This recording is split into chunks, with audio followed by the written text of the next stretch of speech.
திமுக நகராட்சி தலைவர் மீது ஊழல் குற்றச்சாட்டு. தலைமைக்கு புகார் அளித்தும் நடவடிக்கை எடுக்காததால் அக்கட்சி உறுப்பினர்கள் அதிமுக உறுப்பினர் சேர்ந்து நகரமன்ற கூட்டத்தை புறக்கணித்து போராட்டத்தில் ஈடுபட்டனர்.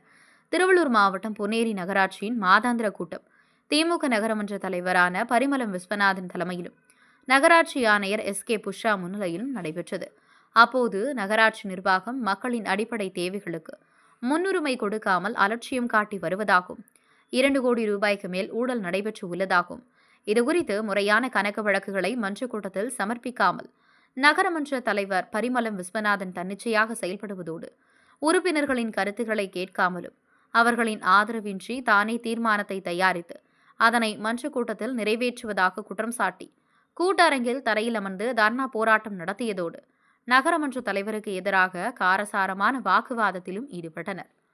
திமுக நகரமன்ற தலைவருக்கு எதிராக அதிமுக உறுப்பினர்களுடன் சேர்ந்து திமுக உறுப்பினர்கள் போராட்டத்தில் ஈடுபட்ட சம்பவம் பரபரப்பை ஏற்படுத்தியது.